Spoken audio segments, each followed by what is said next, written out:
Hello everyone, good morning, good morning, good morning, good morning.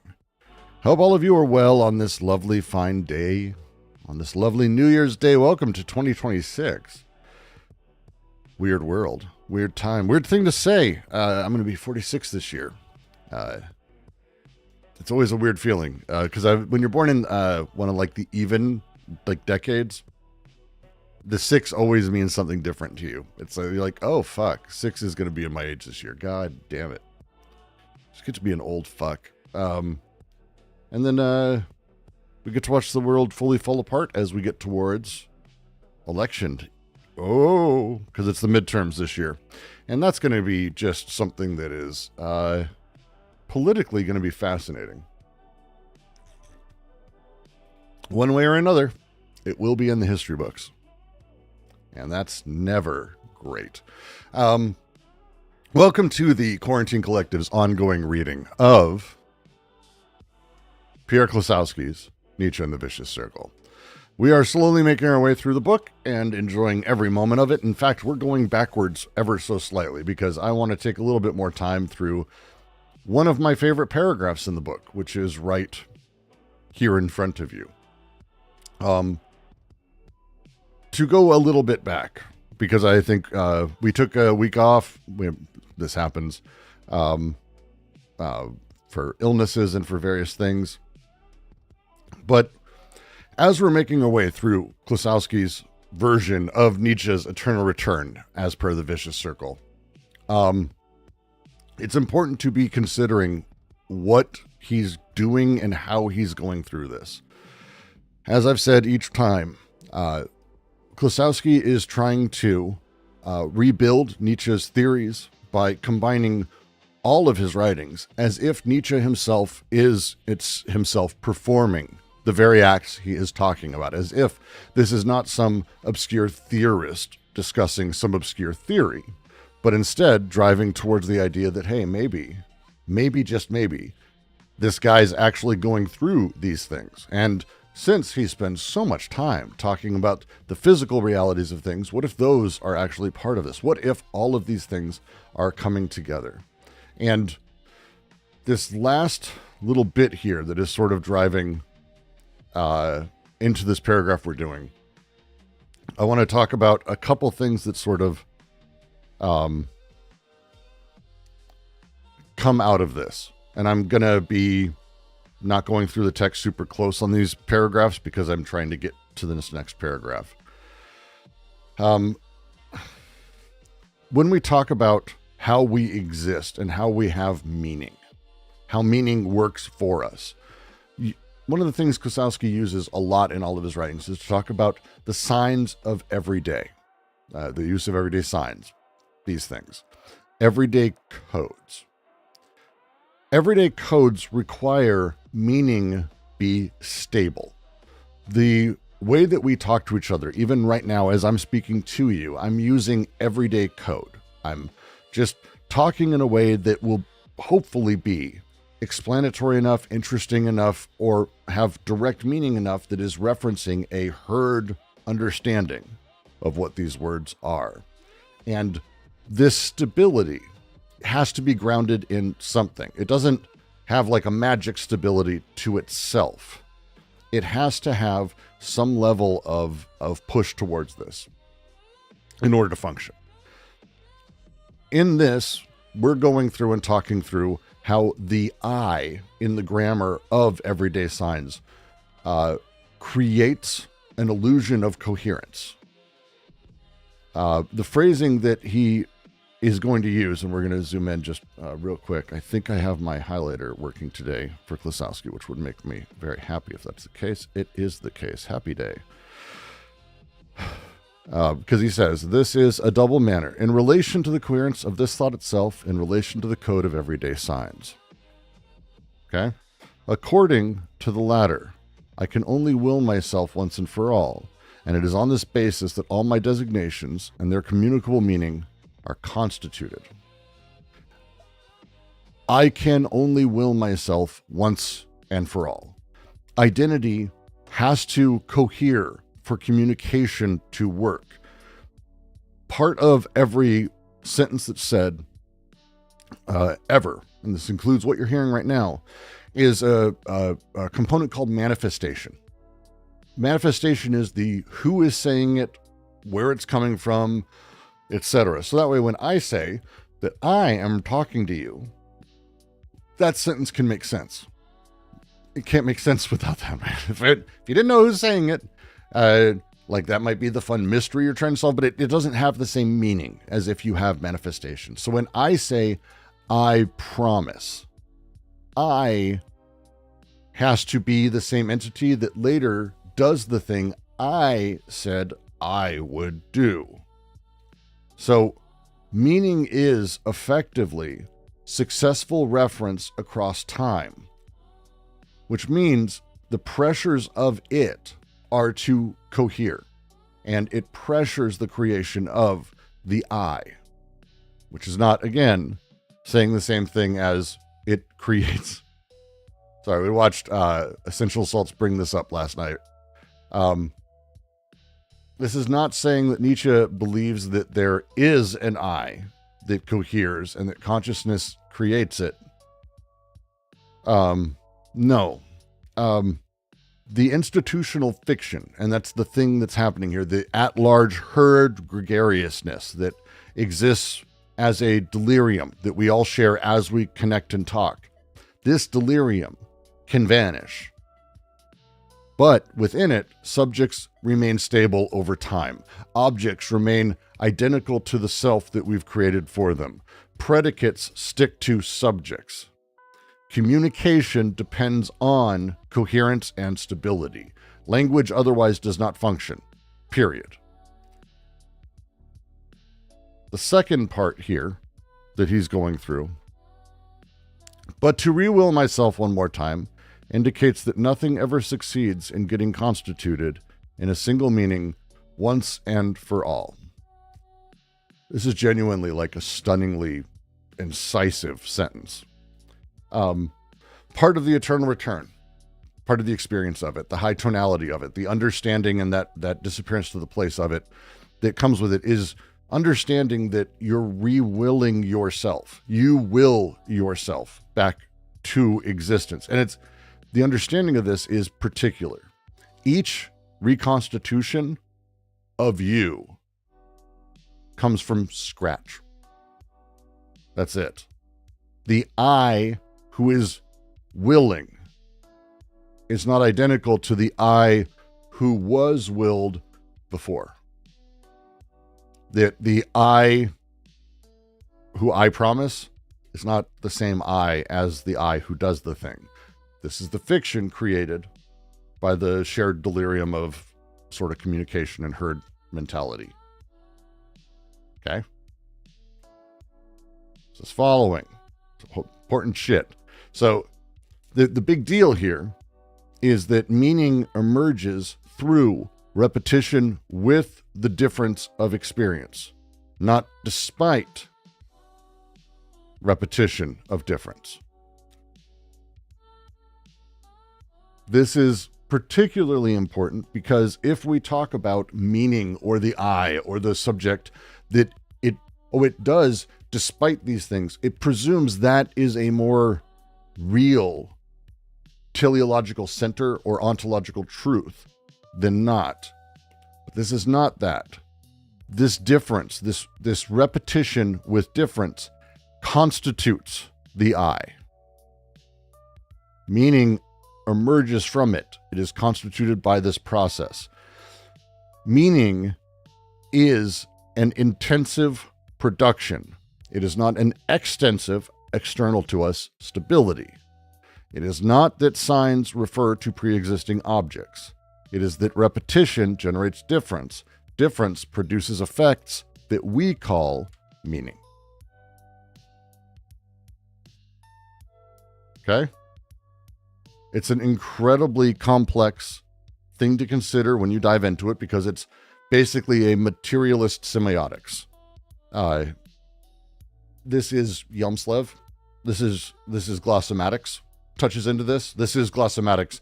This is a very simplified way of talking about it. But this is that thing. This is a semiotics that Deleuze would go on to build across the board. So will Guattari. So will many other thinkers. Like it's a stunningly simple way to put it. But it is incredibly complicated once you start actually tarrying with everything that's being said. So, with that, I want to spend time going through the next paragraph again, reread the whole thing, and build off of here. Because that last bit of this paragraph, the circle opens me to inanity, encloses me in the following alternative. Either everything returns because nothing has ever had any meaning whatsoever, or else nothing has ever had a meaning except through the return of all things, without beginning or end. We move on. Here is a sign in which I myself am nothing, a sign to which I always return for nothing. What is my part in this circle? Let me move this up a little bit. No, I can't. Fuck. It doesn't matter. What is my part in this circular movement in relation to which I am incoherent, or in relation to this thought that is so perfectly coherent that it excludes me at the very moment I think it. He's speaking of the circle, the eternal return, the vicious circle itself. What is this sign of the circle that empties every designation of its content for the sake of this sign? The high tonality of the soul becomes the highest thought only by restoring the intensity to itself, by integrating the chaos from which it emanates with the sign of the circle which it has formed. He is a fucking stunning writer. Dan Smith is a stunning translator too. Like it's just, I find it beautiful. We'll start. Here is a sign in which I myself am nothing, a sign to which I always return, for nothing. What is my part in this circular movement, in relation to which I am incoherent, or in relation to this thought that is so perfectly coherent that it excludes me at the very moment I think of it? The sign of the circle is what he's speaking of. The odd way that when you engage with the eternal return, the experience of the eternal return, the moment of coming back to it, in doing so, you're not there. You don't really experience the circle. You are nothing. You return to it for nothing. How the fuck? How the fuck do you do? What is my part in this circular movement, this constant return? What is my part? Klossowski's starting us from the position. We just talked about how the I that constantly dies and is reborn, the I that re-wills itself one more time and is born of this constant difference. What is my part in this movement in relation to which I am incoherent? I don't have a coherency. There is no consciousness that is coherent. In relation to this thought, so perfectly coherent that it excludes me at the very moment I think it. The concept of it, you can't have yourself in there. It doesn't work. It doesn't function at this way. It doesn't do anything through you. You're excluded from the very concept and the experience itself, yet you are experiencing it. What is this sign? I fucking love this so much. What is this sign of the circle that empties every designation of its content? In the eternal return, the break from herd moments. I've talked a handful of times there, and again, it's a thing you got. It's part of experience, and again, this is a thing that is the pressures and impulses of experience create this. There are times where I don't know how often this happens to anyone else, but you'll be writing and suddenly you will realize how silly the word is you're writing, or you can't find the right word. It doesn't seem right. The word answer you write out, but that and swear, and then you can't, and you suddenly are breaking the very nature of understanding how these words cohere with each other. The circle acts this. The circle does this. This is the understanding of how oneself comes back, how one returns, is very similar. That suddenly all of these things break down. The sign of the circle empties every designation of its content. Very particular of its content, for the sake of this sign. The high tonality of the soul becomes the highest thought only by restoring the intensity to itself, by integrating the chaos from which it emanates with the sign of the circle which it has formed. This moment, this catharsis, this experience, as Nietzsche wrote about it, it's in his writings. It's in his writings from Silmarie. It's in Klossowski's gone through this. There's this weird thing it does. It integrates the chaos. The phrasing is using restoring intensity to itself. Signs no longer connect outside of their own self sort of sufficient network or inverse. Like the idea becomes almost aware of itself and able to connect with itself and other things. It doesn't need everything else. It doesn't need the herd mentality. It doesn't need the herd definitions. It doesn't need the common signs. The meanings work within themselves. The abstraction almost becomes fully, like, deeply fucking abstract. He goes through and continues. We're just going to keep going because this is, we went through this all before. It's kind of, it's not one paragraph, but I think it's where he starts building this out. So we're just going to just jam the fuck through this. The circle says nothing through itself, except that existence has meaning only in being existence, that signification is nothing but an intensity. This is why the intensity is revealed in a high tonality of the soul. But how can intensity attack the actuality of the self, this self that is nonetheless elated by this high tonality? By liberating the fluctuations that were signifying it as a self in such a manner that it is the past that rings out anew in its present. It is not the fact of their being there that fascinates Nietzsche in this moment, but the fact of returning in what becomes this necessity, which was lived and must be relived, defies the will and the creation of meaning. Fuck, goddamn, love this book.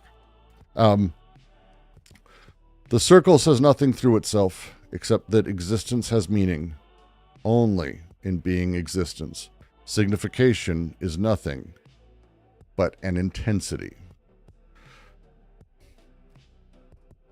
The entirety of what they're talking about with the circle, the eternal return itself, is non-teleological. The circle doesn't point beyond itself. It is almost a tautology. It is tautological itself. It doesn't refer outside. There's no transcendent meaning. Instead, existence is affirmed purely as existence. It's an extremely radical claim. Give me 2 seconds, Marcellus. Just give me 2 seconds. We'll just give me 2 seconds. It's hard to even overstate how much of a radicality this is inside of even the people that Klossowski sort of dealt with on a friendly basis, or who read his works or who loved his works. This is so fucking crazy radical. Signification, the making of meaning, emerges from intensive variations, not symbolic or linguistic structures. This is the opposite of Saussure's entire semiotics. For him, signification precedes effect. I think that's how I think that's a fair way to put it. Like, signification precedes the emotion that comes after. Like, we have the signifier and then we experience. But no. Klossowski says no, and he says, Nietzsche says no, that intensity is ontologically prior to signification. So what we call meaning is actually downstream from the fluctuation, the fluxion of the energies of impulses. I'm reminded, I'm not going to go straight to Deleuze because that's the easy baby version. That's obvious. Spinoza had this really interesting concept called the conatus. Conatus, I don't give a fuck. Some fucking word. Conatus. Conatus. And for him, it's like the earliest version, I think, of, for me, what you could probably see as like the will to power, will to truth, that kind of thing. Because for Spinoza, existence strives to continue to exist, to persist being, is the phrase he uses in ethics. But it does so without an ontological substance. Like it is almost surface effect in its own way. It's pure process. There's no substrate there. Klossowski's taking a very similar turn. The eternal return dissolves the subject-object dualism and the entire distinction. And it does so by making both effects of intensity differentials themselves. And that's crazy. Sorry, go ahead if you want to now, Marcellus. Like it's hard to Klossowski. I cannot handle when people say it's. Sorry. Go ahead. Sorry, myself. I have two questions. The intensities, and the tonalities is part of the eternal return, right? I mean, yeah. And the waves. Yeah, and but well, it's a part of everything. Hochstimmung. I don't know what the fuck you just said. So, God bless you. Gesundheit. Hochstimmung, which means like the intensity or the passion. Yeah, the yes, the passions. Yes, and, the passions. Yes, the passions. Yeah. So the second question is like, is there's a dichotomy between the past? He mentioned, like, which lost me a little bit, right? In such a manner, it is the past ring out anew in its present. So there is a difference between the non-willing, right, of the past, right, and the willing, right? So I don't know. It's lost me this, time space, like the time, right, the present and the past. Right, there is the non-willing of the good past, news, and there is the present. The good news the is willing of the present. I don't know. The good news is, I will flatly just let you know the very good news. Yeah. Literally today we're dealing with time. Yeah. So literally it should, by the end of this discussion today, we should answer your question. I'm not going to answer it now because it's literally like the next 2 paragraphs and I don't want to make that move. But when we get there, as we go, ask clarifying questions. And by the end of it, if you haven't found more clarity, I'm not saying it'll fully answer, but it will give clarity to what you're asking. Make sure we spend time on it. I will happily stick around on this one because this is like I fucking love this book so much. And I say this, I know I say this every week, but like these sections are crazy and it's deep. The language is so simple, but what he's saying in every paragraph is insanely radical. And so it's worth taking time on. I want to do that. So as we go, it should be answering some of that at least. Organelles asks, could this be related to the clinamen, Lucretius clinamen? No, but not unrelated. So it's not the same thing as the clinamen. For those who don't, clinamen is the swerve. So if you think about like a waterfall, okay, you have like a perfect laminar flow of water flowing down, and if you watch in the real world. Not just like in a perfect sort of studio filming this, but like in the real world, this happens, but then you'll see little imperfections and little non-laminar moments of like turbulence pop up. That is the clinamen. Like that's actually like, I think literally Lucretius's example of it.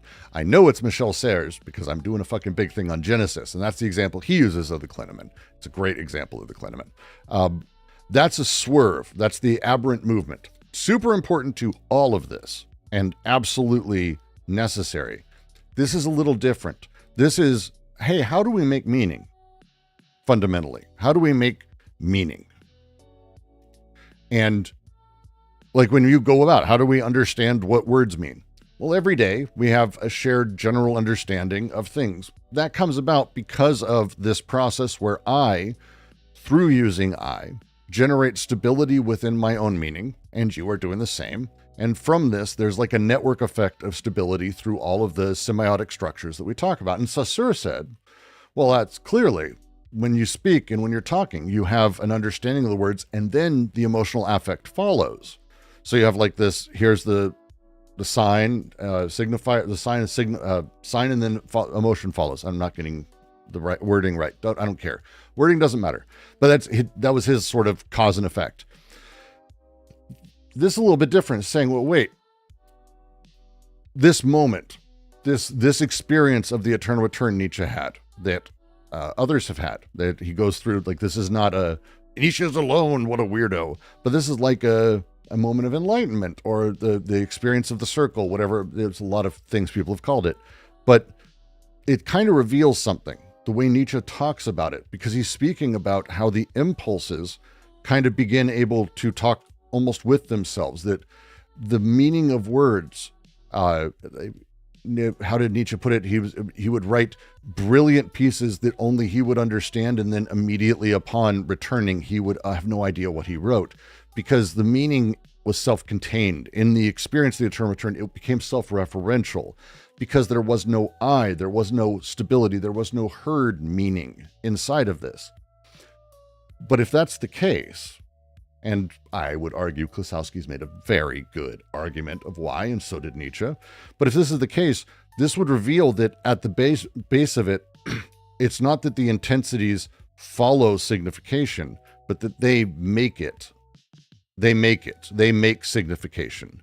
And the way that this happens, this constant return we have of the awareness of ourselves that we then forget, the awareness of ourselves that we then forget, the awareness of ourselves that we then forget over and over and over. The circle, which is this thing, it says nothing through itself, except that existence has meaning only in itself, being existence. Signification itself is nothing but an intensity. I'll continue because I think the next little bit will answer too. This is why, really, Brooks, really, you just don't know what you're doing with your stupid highlighter, huh? This is why the intensity is revealed in a high tonality of the soul. One sec. Why is this not showing Epic Pen? 1 second. Sorry. There it is.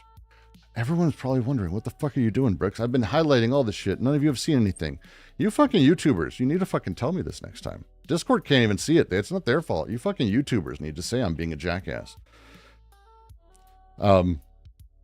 This is why the intensity is revealed. This is why the intensity is revealed in a high tonality of the soul.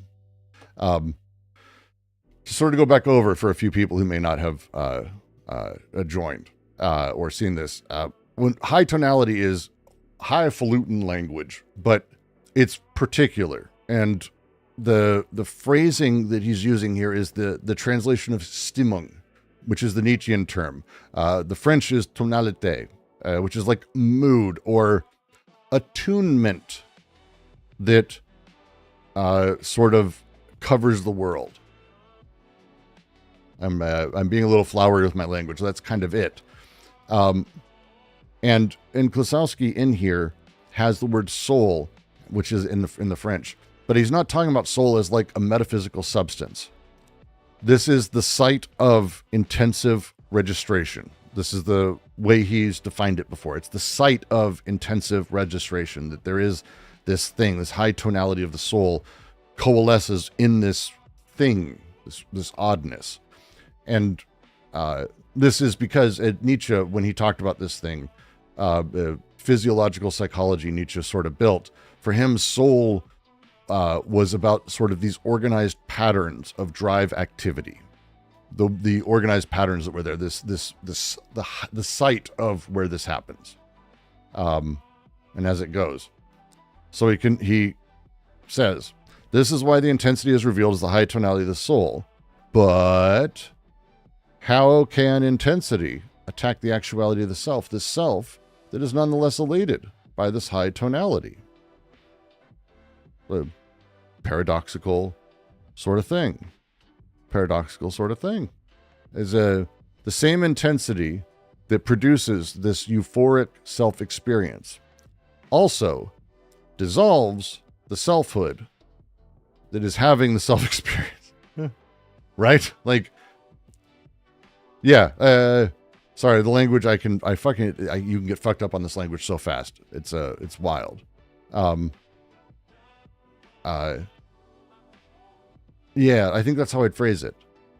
It's the word attack is particular. It's violently disrupts. It violently disrupts things. This is not an erosion away. It's a violent disruption, a break, a crack, a slice, a cut. The self experiences its own decomposition as elevation. And this is the challenge we have with like modern affect theory. And there's affect theory reader, by the way, fantastic start if you want to read on, I think a fantastic start on sort of affect theory as a thing, because the challenge becomes, there are bounded subjects necessarily in affect theory, despite that making almost no sense. Intensive experience is gonna exceed the individual. This the way that these things work. Not to pull a bataille, but That's like anything works that way. So when we talk about the actuality of the self here, it's this determinate fixed identity versus virtual potentiality and high tonality, this mood that changes the outlook of things, that sort of dissolves the self. It destabilizes the concrete and the actual by opening everything to basically only virtual multiplicities. Nietzsche, throughout most of his work, wrote about this. Genealogy of Morals 113, I have in my notes. There is no being behind doing. There's just doing. We have the fiction of being. Beyond Good and Evil 17, where he goes through the fiction of how the ego operates. This, again, Klossowski's not pulling this out of nowhere. This is really a lot of Nietzsche's writing. A lot of them. But the interesting thing is that this touches into, and again, this was contemporaneous-ish with like Logic of Sense and Anti-Oedipus for Deleuze. This is very much in that same realm of like how aeon, the way time functions and slices future and past, the infinitely divisible future and past that's concretized or actualized, how it sort of dissolves into also chronos, time of the now that is ever sort of changing and ever rewriting itself. And Rudd, thank you for joining. It's good to see you. Stick around afterwards, because I found Cory Doctorow stuff we should show you. Found it. So I'm just saying, I spent time because it was a fair critique, but I found all that shit. We should go through it, but not today. Not right now. Later. So he goes on. By liberating the fluctuations that were signifying it as self in such a manner that it is the past that rings out anew in its present. The fluctuations, these are intensive variations. These are intensive variations that the code of every day, the institutional codes, the herd communication stabilizes into coherent identities. Again, it is not that your brain makes things coherent or forces things to coherent ego. That is not anywhere in this book, and it's also not anywhere in Nietzsche. It was a really, really bad reading of this we saw last night. Really bad. It's not that. This is saying that the codes, the institutional codes, are the stabilizing elements. And what they stabilize is these intensive variations that we liberate. Liberation is letting these variations operate freely and openly and emergently. Emergently is going to be my word for this. I'm going to make emergently my word for this, because it is doing that rather than fixing them to representational forms, large-scale forms that work at sort of scale with the herd again. The code of everyday signs. The self in this sentence. This is all in the sentence. Fuck this. Klossowski's wild. The self that we talked about, remember, constituted through these signs and the stability that is required for that, the thread that keeps it together, is constituted retroactively once the flux is stabilized. Once the flux is released, the past doesn't return as like memory. That's not the way to sort of consider it for Klossowski or Nietzsche. The past returns as living force.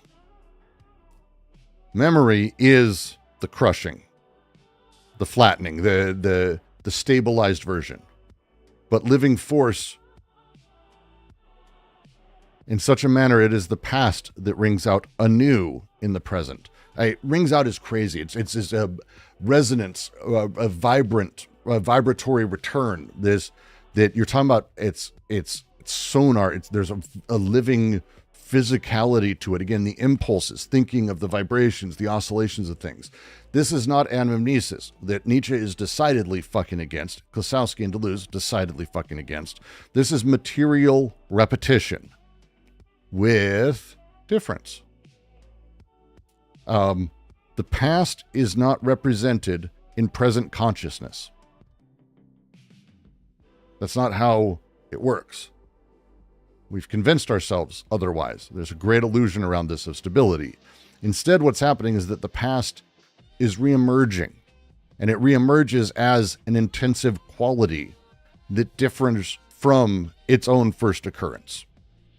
If you haven't read Difference and Repetition, you're getting kind of, I would say, Eldoran will kill me when I say this. I think this is a beautiful way of putting what Deleuze said long and almost analytically there.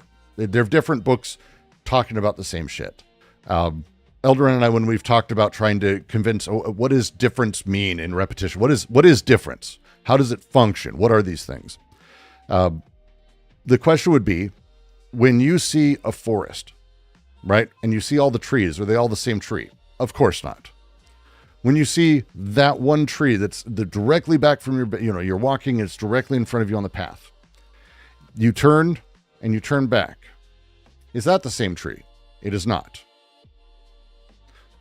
The easy version of this is if I see that tree, I carve my initials in it, Brooks, Labs, Heather, and then we leave, come back in 20 years. Is it the same tree? It is not. These things, as we understand them as the same, flatten the actual experience of them. Because every time you're looking, it is the return, the repetition of that, but it is different in time. The constellation that is the seeing of it, the understanding of it, is different, not only because you're also informed by the last time you saw the fucking tree, so you're not surprised by it, even though it's the same fucking tree. You watch a scary movie the second time. You watch the movie Memento. Not as good the second time. It's the same fucking movie, but it has drastically different meaning because it's repeating with difference. That this is how everything works, even if it doesn't seem like, oh, look, it's the same fucking tree. You didn't say that the first time. This is how difference works. Yes, that is there's a lot of old Zen and Taoist lines. One cannot step in the same river twice. Technically, you can't step in the same river once, depending on how you want to have that conversation. But the point is that these things shift. The past is not represented in your consciousness. That's not what's happening. It's re-emerging. And that's what Klossowski's getting at here. It is, to him, and he says it plainly here, it is not the fact of being there that fascinates Nietzsche in this moment, in the moment of high tonality, in the eternal return, but the fact of returning in what becomes this necessity, which was lived and must be relived, defies the will and the creation of meaning. I believe this is a very accurate reading of Nietzsche, but it is a lot said. It is a lot said. Making a upfront point, I'm just saying, he's basically saying, eat shit, Heidegger. This is not being there. This is not a present existence that is the thing for Nietzsche. Others take it that way. No. Not right. It's not it. Instead, this is about return within becoming the vector of things, the calculus of flux, and the return therein. The eternal return as ontological, not cosmological. Again, weird reading of the eternal return for people to go cosmological. For me, enjoy yourself, go do your thing. I ain't for you.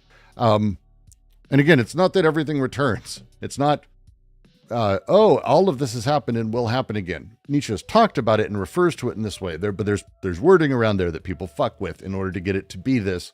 Oh, what you've lived, you will do over and over and over. It's like, that's not really what he's saying here. What he's saying is not that everything recurs. He's saying that recurrence itself is the structure of becoming.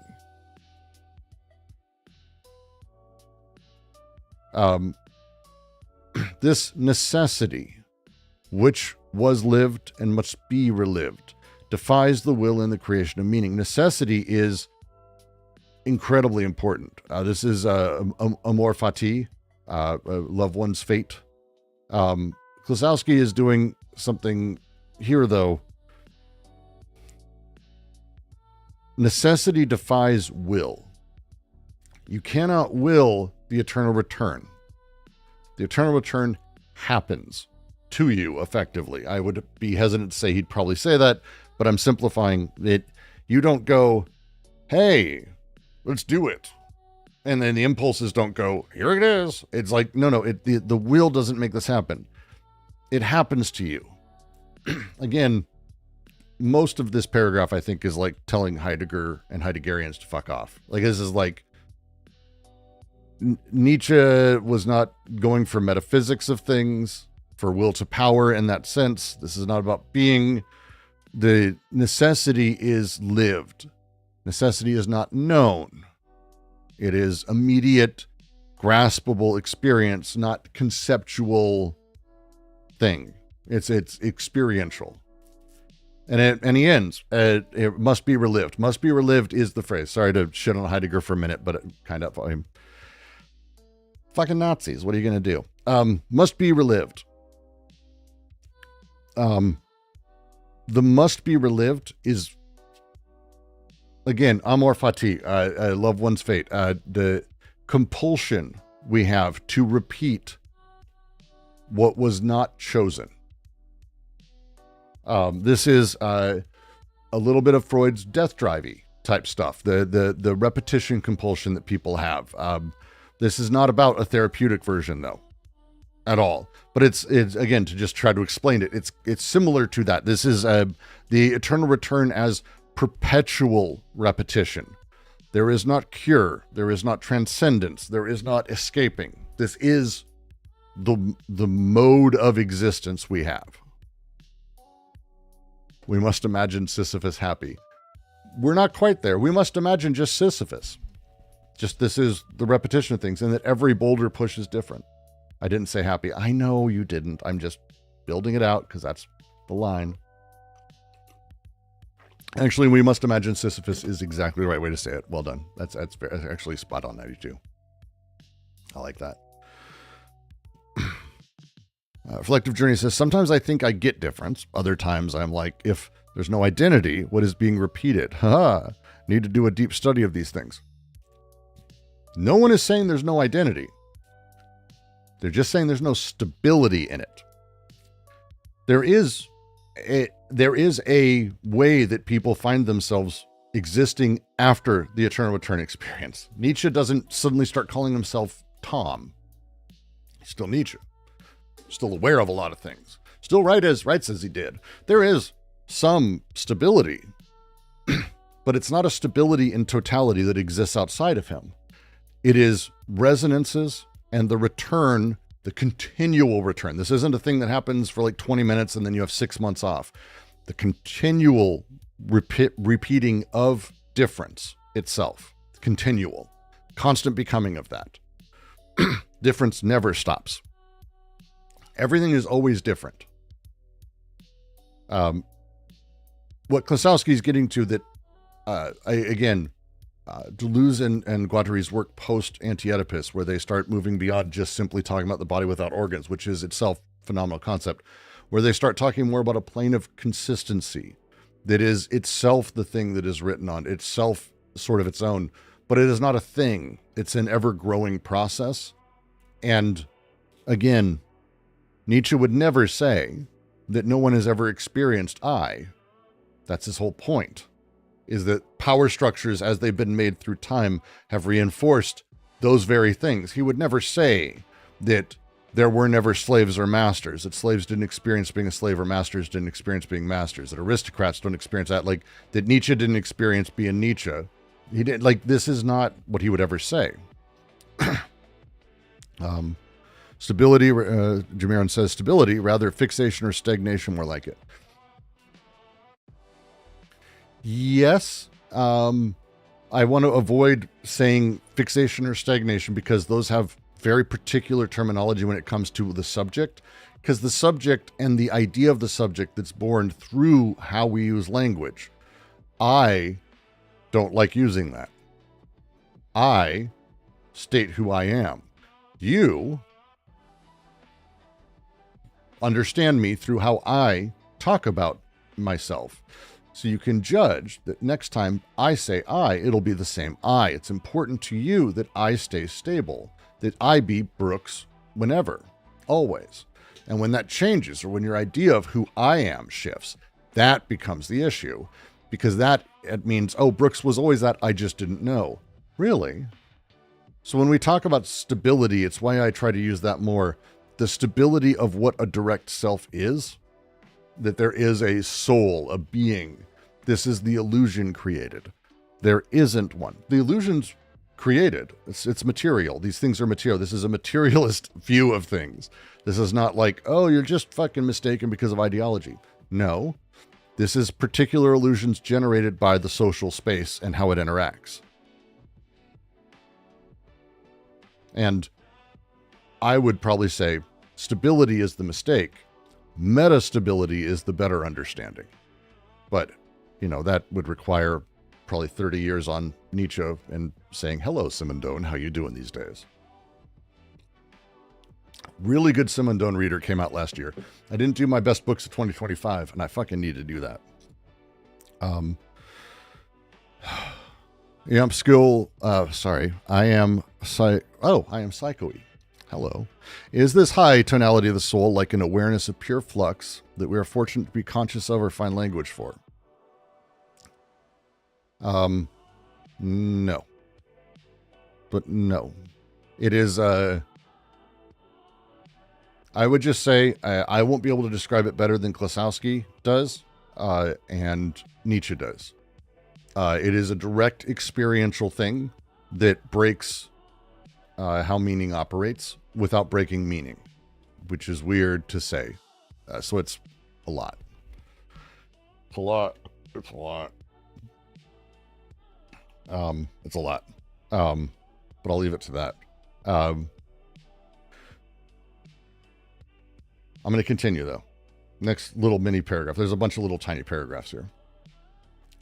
In the circle, the will dies by contemplating this returning within becoming, and is reborn only in the discordance outside the circle, whence the constraint exercised by the highest feeling.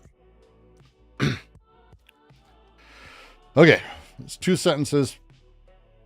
A lot is said here, and I'm actually not going to probably be able to vocalize it because I'm still personally working through a decent amount of this one. Because there's a lot said here, so I may ramble. I'll let you know where I'm more confident or not. But you can also throw out anything I say, because fuck me, who gives a shit? In the circle, the will dies. Let me get the highlighter back out. In the circle, the will dies by contemplating this returning within becoming, reborn only in the discordance outside the circle.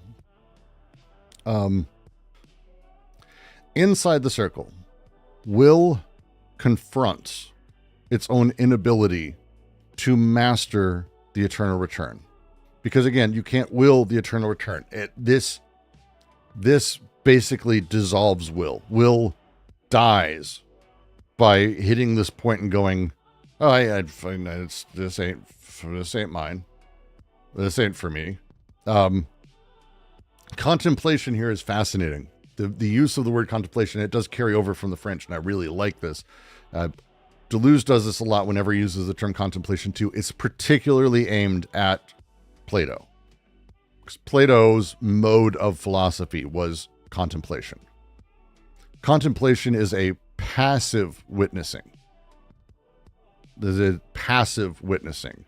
It's the opposite of an active willing. So there's this weird thing that he's talking about here, that will passively witnesses this because it can't bring it about, it can't affect it, it can't do a fucking thing. And in doing so, by not being active willing, it kind of breaks itself up. It's reborn only in the discordance outside the circle. Again, once outside, once it's shattered, once outside, the normal temporal experience and the code of everyday signs comes back, and this is where will appears to operate. I would say we're going to be talking about that shortly, so I'll just sprinkle that in here. This is where will appears to operate. And it goes on. Whence, really, Brooks, you fucking suck, dude. I know I suck. Thank you.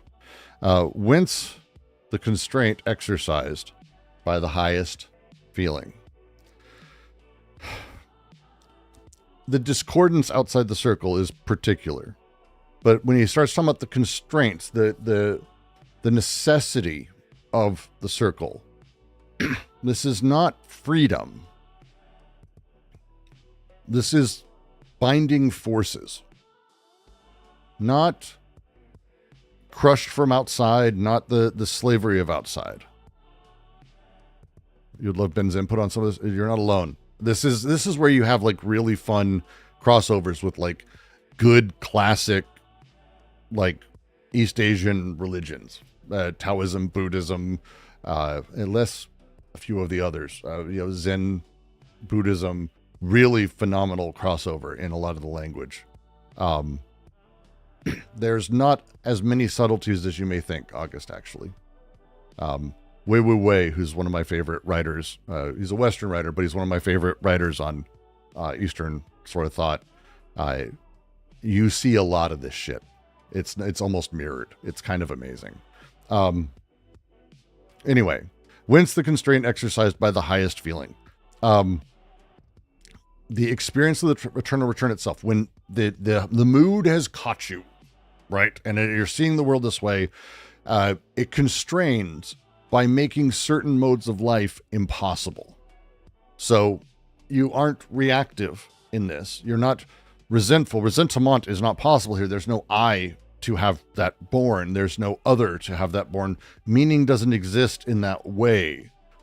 There's no life denying by being attached to old sentences or memories or stories. There's no ascetic ideal inside of the eternal return. It's simply engaging with everything under its own terms within this sort of safe zone of where things do this. This is the selective and ethical function the eternal return serves for us. Like, that's the jam we're talking about here. It is almost a test of things. It's almost saying, like, what life could you will to recur eternally? Which is why a lot of people fuck up and they go, what would you do if you had to do the same thing every day? Because that's the eternal return. It's like, no. What life could you will to recur eternally? Nietzsche has another way of stating this, where he's basically like, whatever, he sort of says, whatever gets you up in the morning, where it's like, what inflames your passions, so you must arise. Find whatever it is that incites your impulses, that brings the will to power forward. You do that, you'll never die, kind of thing. And this is because at the fucking center of all of this, active affirmative existence is the only thing that passes this test. The constraint itself is because all of this is based in intensities. Purely. There's no moral law, no ascetic ideal, no outside. Observing no self and then the self arising nonetheless in the chaos outside the circle is incredible. The phrasing is fucking amazing. I adore Klossowski so very, very, very much. I view high tonality of soul as the wide, experimentally complex nature of the human mind, and its ability to enact or image things that differ greatly from a set of starting conditions. I don't think so. It's Nietzsche's very particular of what it is. That it is an ecstasy of sorts. It's an ecstatic mood. This is why he calls it the Stimmung. Specifically, it's not that abstract can become abstract. It does touch into the idea, if you're getting towards the idea that, like, at some complexity, the sort of way that abstractions can turn into themselves, and you can start playing with the way abstractions play with other abstractions without an outside meaning. Yes, if that's what you're referring to, it's touching into that. But the actual highest feeling is very explicitly a mood. The translation here is particular. When Nietzsche says Stimmung, he means, and we don't have a direct word, so I use a bunch of different ones. English is weird that way. It's exceptionally poetic, but also doesn't do things like this. We steal the shitty words, steal better words, steal Stimmung. Why didn't we steal Stimmung from the Germans? We steal fucking a bunch of other garbage. Just fucking steal that one. But like, that's the thing, is it's the tonality of the soul, the mood that affects and drastically changes how you view everything. It is this, and in this, the I loses all meaning. The referent outwards, anything outside of the abstractions itself loses meaning. And it's that thing, that highest feeling that he's driving at. And again, it's not intended to be considered as this is how abstract thoughts always work. No.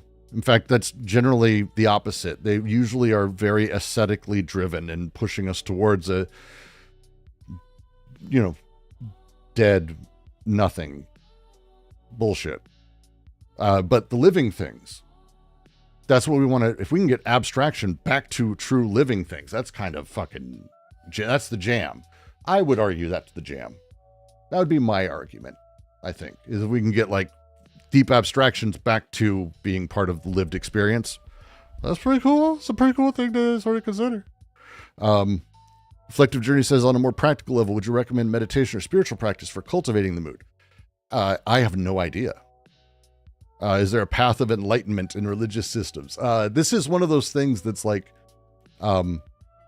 this is the only good comment I've ever heard is Wei Wu Wei says it. Others have echoed very similar sentiments. The problem is you have forgotten that you're already enlightened. And I probably prefer that over everything else. That's the problem. You don't have to go find it. You're already there. Wei Wu Wei opens, I think it's Fingers Pointing to the Moon, where he says, if you want enlightenment, it's easy. Pack all of your bags, go to the train station, buy a ticket, leave your bags there, and go. This is kind of the way to talk about it. But again, there's a lot of deep work that's done inside of that language. Klossowski is enlightenment. Klossowski is playing with Nietzsche's version of this thing that is Satori in sort of Zen circles, plays in that same direction. It's these moments of breakthrough. And Nietzsche was very clear of what he was going through, and the accounts are incredible as he really went through them. And Klossowski's taking him at his word. And again, Klossowski, I would argue, probably has had various experiences that echo this. The experience of the eternal return is not something that is enlightenment. It doesn't change you forever. It doesn't break you into some fucking God or Jesus Christ or some immortal soul. The experience of the eternal return is understanding that that it doesn't matter, that you're immortal anyway. Like that's kind of the break of it, because mortality is its own thing that's relational, and that's judgment, and that's and that's setting us up, and that builds us into this static thing, and again, blah blah blah. So it's these things, and I'm gonna literally, I think actually I'm already making comments onto the next little bit here. So I'm gonna kind of just move to the next little paragraph. Existence is itself anyway. I mean, yeah, that's kind of this is kind of the point. Shit's already there. We've just added these layers on top because of various power structures and stresses over time. But also, there's things that happen because of it. And it's kind of interesting, and it's worth taking a note of instead of throwing everything out. Because that's also not what he's talking about. He's not anti-Platonist. He's doing something very different. Just so you know. Don't ever say Nietzsche is anti-Platonist. Don't say Deleuze is anti-Platonist. They're doing something completely different. Sorry, just fucking, last night was a long night. And we only did, we only did like 9, maybe 20 minutes, I think, of a 2-hour fucking conversation between two people who don't understand Nietzsche. It was a lot. To continue reading, though. These high Nietzschean tonalities found their immediate expression in the aphoristic form. Aphoristic form, if you haven't read Nietzsche, which you should probably do before listening to anything I'm saying here, Nietzsche would write aphorisms. He didn't write extensive philosophical treatises or tractases or doctoral theses. It's why when you see his stuff cited, it's rarely page. You don't do page numbers. It's like Beyond Good and Evil, aphorism 42, 568,042, because that's it. It's broken up into these very particular things. I would casually say Nietzsche is anti-Plato, but anti-Platonist is like the worst way to phrase that. I would not even say he's I wouldn't even say he's against Plato. He's against the idea of what Plato's doing, but he's not anti-Plato. It's because that presumes like a perpendicular anti. He critiques Plato, absolutely critiques Plato. That's kind of the whole point. God, I was so pissed. Dude, this fucking video. If you watch my stream from last night, August, you might have an aneurysm. Like, it's some of the dumbest shit. Oh, you did? Oh, it's bad. Like, I almost died when he was like, oh, I know the best way for me to describe this. Klossowski. I was like, oh, for fuck's sake. Oh, so bad. It was so bad. But anyway, aphorisms are how Nietzsche wrote. He wrote in aphorisms. So they're like paragraph long, particular stories and ideas. And his style is phenomenal and pretty uncommon, actually, to be frank, especially in circles of the people we discuss. To read. The high Nietzschean tonalities found their immediate expression in the aphoristic form. Even there, the recourse to the code of everyday signs is presented as an exercise in continually maintaining oneself in a discontinuity with respect to everyday continuity. When these Stimmungen blossom into fabulous physiognomies, it seems as if the flux and reflux of contemplative intensity seek to create points of reference for its own discontinuity. So many high tonalities, so many gods, until the universe appears as a dance of the gods, the universe being nothing but a perpetual flight from itself and a perpetual refinding of itself in multiple gods.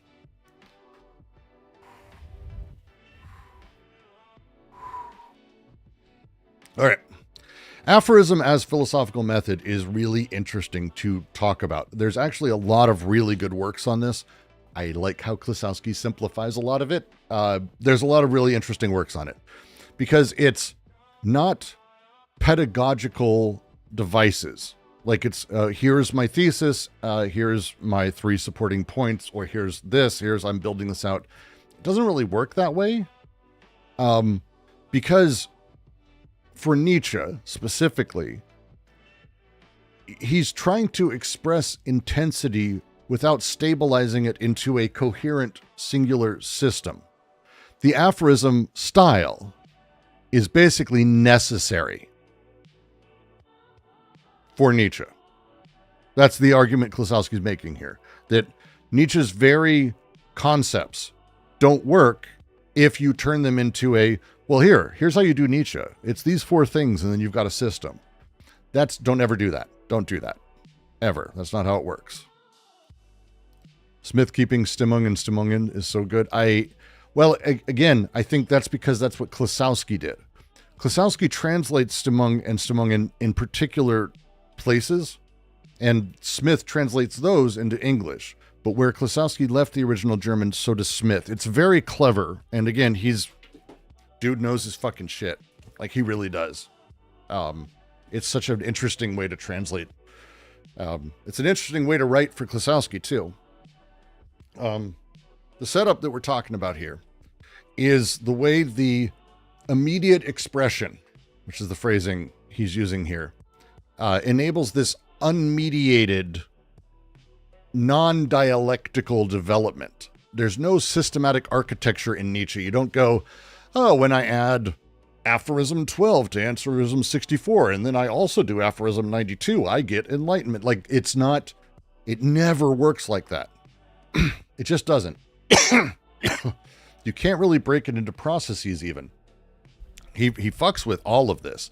Nietzsche fucks with all of these things that, at the time especially, like, you got to remember, this is like right pre-turn century. This is Das Kapital era-ish, I think is very fair to say. And the history of people, the people he's critiquing, Hume, Kant, Husserl, fucking Spinoza, Leibniz, people I don't care for on top of this, who I'm not referencing because I don't give a shit. All of those guys wrote treatises, like crazy philosophical systemic works. Descartes especially, Hobbes, like fucking name it, these long texts. And here's Nietzsche with these fucking aphorisms. And it's like, well, it's particular. It's actually a polemic because to him, the tonalities that he's sort of dealing with, the intensities he's dealing with, only work when they're not stabilized into a system. So all of his aphorisms work together, but they don't work like bricks or connectors in a system, if that makes sense. I think that's how I'd probably phrase it. I like that phrasing. Always distrust systematizers. Yes. Especially those who tell you what Nietzsche's doing and how Nietzsche sees the growth of consciousness and then just reiterates Kant's literal structure of consciousness. Never trust those fucking people. God, last night sucked. Even there, the recourse to the Code of Everyday Signs is presented as an exercise in continually maintaining oneself in a discontinuity with respect to everyday continuity. Yeah, the recourse to the Code of Everyday Signs. That's ordinary language, right? Naturally tending towards a continuity, naturally tends towards a coherence, aphoristic discontinuity, and it is genuinely discontinuity. August, who can tell you, August has been running a Nietzsche reading. We tried to do one of these. I tried to do one of these early on and gave up because it doesn't work like most books where it's like, okay, cool. So now we understand that. Let's build on that with this next thing. Nope. It doesn't work. It doesn't. It's here's an aphorism, and you might as well just pick another random one somewhere else in the book for all it's fucking worth. There's no continuity in that sense. That doesn't function in that way. Every aphorism has its own tonality coming through, its own intensive experience. And it is at no point, any of them, are they subverted to this sort of larger narrative structure he's building. That's not a thing Nietzsche does at all. August says, yeah, some days you slog through one aphorism, and sometimes it connects to the whole book, or is even making fun of other parts of the book. Yeah, it's wild. And this is the statement here, and it's important because I think there is inspiration that has been found here in some of the best writing that we've seen come out of this type of thing. And I would put 1,000 Plateaus absolutely in the realm of this. The demand for a systematic unity that you will see in so many conversations about people. The problem is that even for Nietzsche, the form embodies the content. So if continuity is the philosophical principle, you will have that, and the content will follow. But for Nietzsche specifically, he realized this, and he went, no, discontinuity will be my principle. This is not a failure of exposition. This is outright him diving at this shit. Maurice Blanchot has a book, Nietzsche and Fragmentary Writing. Has writing on this. The Infinite Conversation, I believe is the title. Phenomenal on this, and dives into exactly how this functions. And it's not just him. Again, there's tons of writing on Nietzsche. I'm hardly cracking the surface of it. But the way he writes is necessary for his underlying philosophy. It's made real in its own way. Let's see if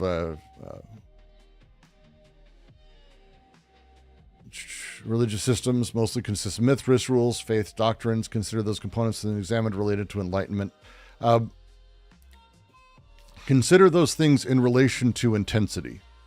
This would be what I would argue, and I think what Nietzsche is arguing, that those things are abstractions distanced from lived experience, and as such, they don't have any life in them. And in fact, they actually make demands of us to care about things that don't have life in them. I would argue a very significant amount of this is our current political system, especially in America, but I'd say that there's a global capitalist order. Very few people find themselves now dealing with value on a local level. There's no locality to value anymore. There is no locality to meaning anymore. Memes travel the globe 10 times before a decent local cultural aspect sort of takes place. But these things exist in a space that is total abstraction and connected only in the sense of like this aesthetic ideal that is pushing towards a global singular understanding. This would not be what Nietzsche would be driving us towards. And this is not what the eternal return drives us towards. Certainly. Yes. And he continues, when these Stimmungen, goddamn, fucking love it. When these Stimmungen blossom into fabulous physiognomies, it seems as if the flux and reflux of contemplative intensity seek to create points of reference for its own discontinuity. These moods, the Stimmungen, which is a plural in German, fucking German, these Stimmungs, just to upset any Germans listening, these things crystallize into figures, physiognomies. And physiognomies particularly are expressive faces. Think of them as statues or moments or archetypes of these things, characters, masks, right? These moods blossom into these fabulous, I love the phrasing, fabulous, these mythic and invented. These are not discovered essences. These are created forms, literally talking about myth, by the way. That's why I paused on that YouTube comment. Literally talking about myth there. Like that's the jam that's happening. It seems as if the flux and reflux of contemplative intensity seek to create points of reference for its own discontinuity. Flux and reflux is a tidal movement. Nietzsche wrote about the tides. We went over that, I think a few weeks ago, a few times. Nietzsche saw the tides, the waves of the ocean, as one and the same with himself.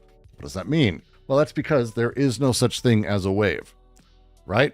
A wave is not like a thing that you can slice off and put somewhere. A wave is the expression of various energies inside of the oceans of the water at the sort of tail end of a huge amount of various forces and impulses and physical things happening globally in really weird ways. The moon's fucking gravity, to whale farts, to undersea explosions or earthquakes, to whatever the fuck, to storms, to air moving, all of these things. But there's not like actual waves. Waves are an expression of energy inside of it. And flux is rate of change within, reflux being the reversal of that, the tidal movements of intensity. Again, not linear progress. This is about rhythmic oscillation. So he says, when it seems as if the flux and reflux of the contemplative intensity such a fascinating phrasing. Because and Nietzsche people, if you're here, I'd be very curious if I get this generally right, because this is using some really interesting terminology. Klossowski doesn't use it here, but he's touching into, as I see it, Dionysus. And this is like contemplative intensity is a mismatch in terms. For those of you who don't understand why, I'm not sure I can fully explain it, but we just went through contemplation, and contemplation is a sort of an inactive watching or observing, contemplative. You're witnessing, and intensity is a lived, immediate thing. These don't really go together, and so for Nietzsche, this is, and he writes about this. This is the Dionysian seeking Apollonian form, which is very specific. I would feel like we're also talking, if you want to, I've been reading too much Sarah, but this is like the Mars nature versus seeking out Venusian. It's touching into a lot of that. The point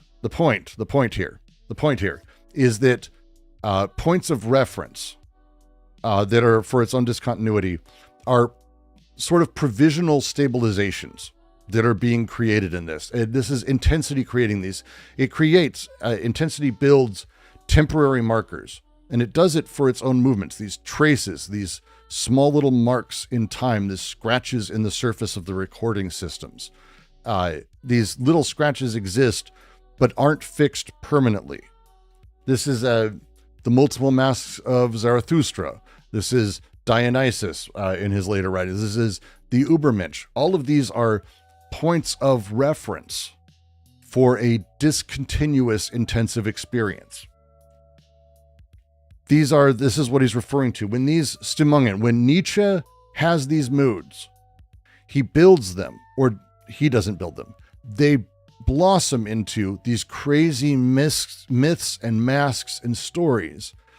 And it seems, when you see these characters, Dionysus in his writings, Zarathustra in his writings, the Übermensch as a concept, and that's not alone. He did this a lot. This is a lot of his writings.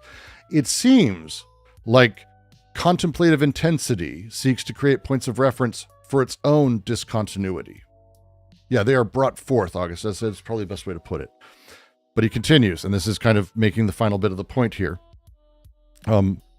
So many high tonalities, so many gods, until the universe appears as a dance of the gods.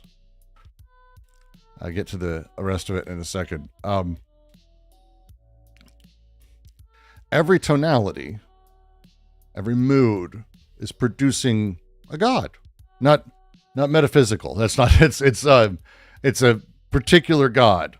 This is not a capital G God, lowercase God. Very particular in the way that they write this stuff. So many high tonalities, so many gods. Gods like the Übermensch. Gods like Dionysus. Gods like Zarathustra. Right?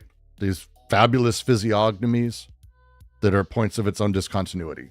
So these gods that he's talking about here are all produced each by their own tonality. These are not metaphysical again, but they are intensive singularities. This is not a monotheist reduction of shit to one, right? This is a multiplication of divine perspectives. This is going to be really important, and this is, again, another major radical shift. If you haven't read What is Philosophy, this will also be very new to you. Deleuze talks about this significantly in What is Philosophy. It makes the same play. They do in A Thousand Plateaus. This is not a weird take on this. This is just, I think, maybe the most cleanly stated version of this. Until the universe appears as a dance of the gods. So Nietzsche wrote about Dionysus a lot. And for him, his imagery around Dionysus was always this cosmic play, but a cosmic play that didn't have purpose. This is kind of the thing that he's playing with. The second half of this, just to sort of go and finish this, and it'll, I hope, help. The universe being nothing but a perpetual flight from itself and a perpetual refinding of itself in multiple gods. August says, section we just did in Twilight talked about how his admirers turned his anti-morality into morality itself, a standard to judge others, a system of thought and metaphysics. They are brought forth. Yes, I like that wording. There.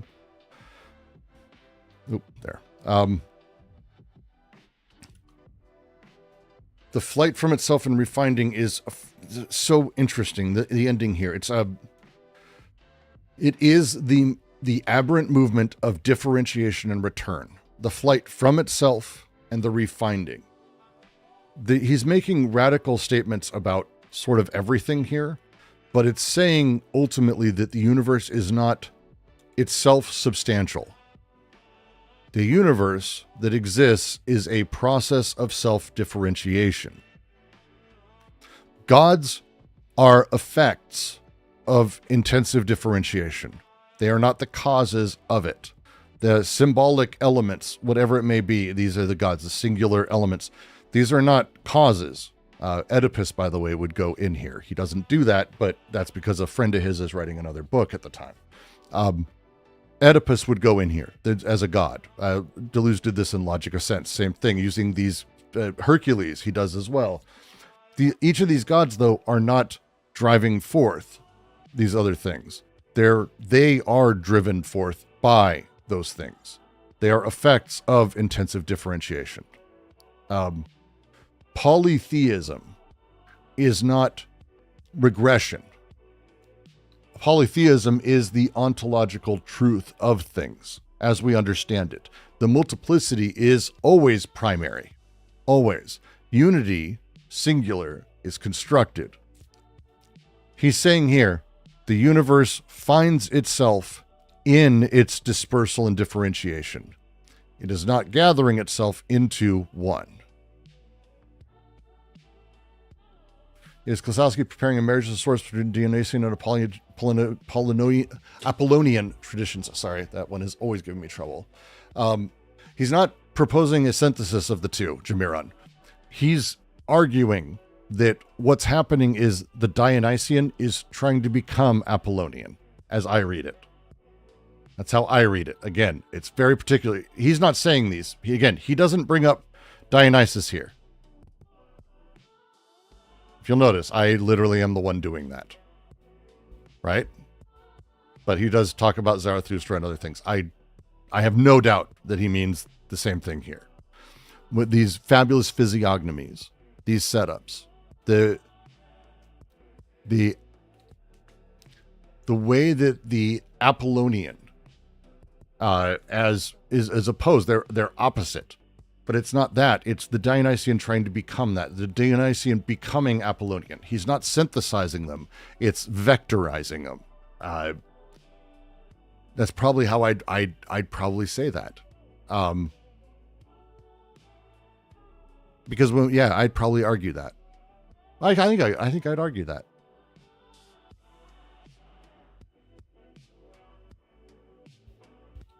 Yeah. Probably argue that. Yep, I would. Rereading. Sorry. Rereading my notes, rereading this. Yeah, because it's... So there's an architecture being set up here. Let me try to restate it again, and then Jamiron, you tell me if I'm fucking this up really, really bad. Which is, by the way, totally possible. I find this book to be tickling all over my brain. So that's how this works. Okay. I'm not reading any particular part here, just this section.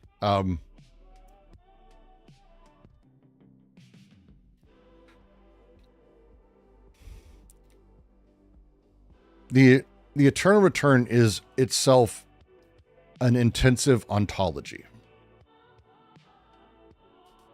Right? The eternal return dissolves stable subjectivity. And it doesn't just dissolve it. It's not like an acid or something. Instead, it does it by this rhythmic fluctuation. The flux and reflux. What do I mean by vectorize? I mean, like, vectors. Vectors are they don't actually exist. Vectors in mathematics or graphing or science or anything don't actually exist. There's no such thing as a vector. There's no such thing as a wave. These things aren't actually anything except how we're particularly measuring an element of energy in a time point, knowing before and after. It's particular. I'm being very particular when I say that. And again, the terminology may be slightly off, but so we've just gone over. There's a lot that's happening here. We're talking at first about the ontological priority of intensity. Signification, meaning, comes after. Because of this, the aphoristic form is basically born of necessity for Nietzsche, because it is about a discontinuous intensity. As you read it, you go in and out of various Stimmung. You go in and out of various stories. You go in and out of various everything, intensities that are conflicting from different places. It's the only way to get his philosophy across.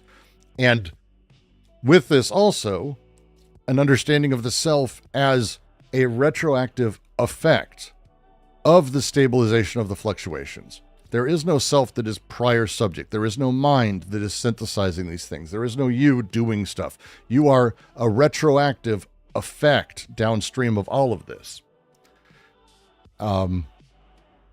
It's talking about the eternal return, defying will specifically, that there is no choosing this experience, that the right set of decisions will take you to this.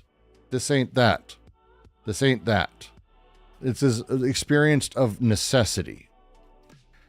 And the challenge that he's laying out here that he's going to be tearing into. Jim Aaron says, I get what you're arguing here, a state of stable fluidity that doesn't affect the ontological character. I just can't conceive how that would be applied. State of stable fluidity that doesn't affect its ontological character. Didn't say that either. It does. And he talks about how it does. The crushing of intensity, the use of the dead, the ascetic. So it's a state of metastable fluidity that is the eternal return, but it absolutely affects its ontological character because the realization of it, even though you will forget, fundamentally changes the return. It's a return through difference.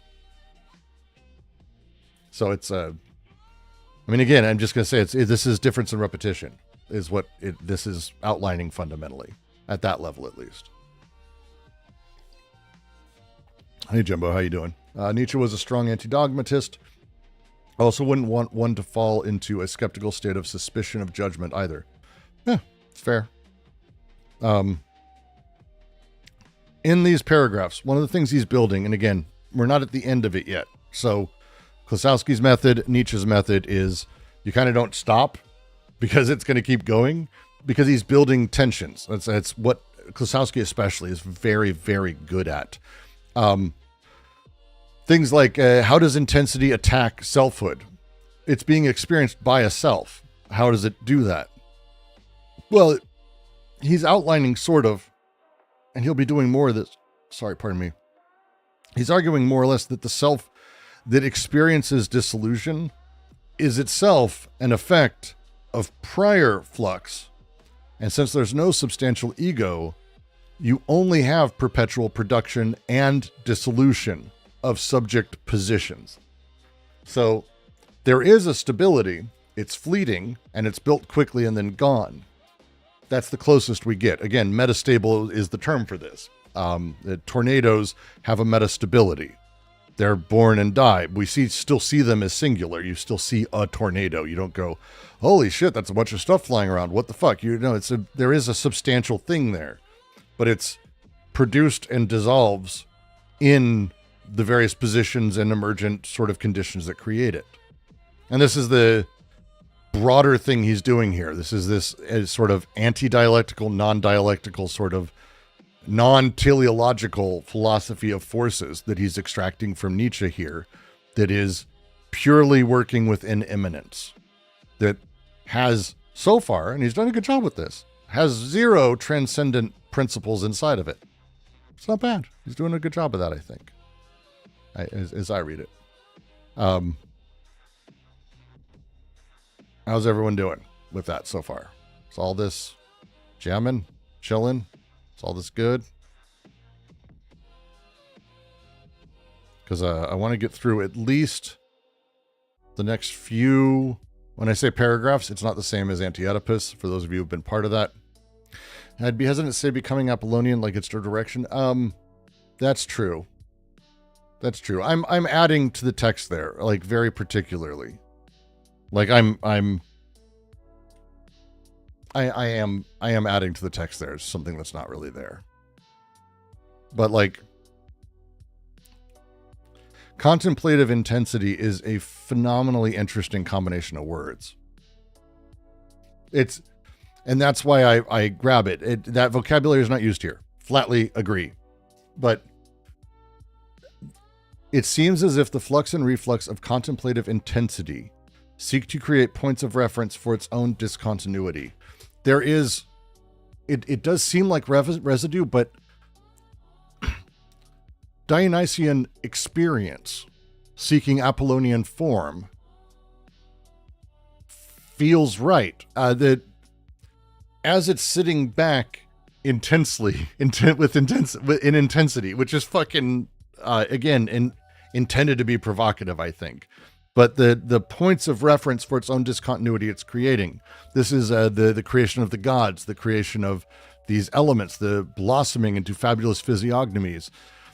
It's creating within its own system of self-reference in this experience, creating forms that exist outside of it that become reference for discontinuity itself.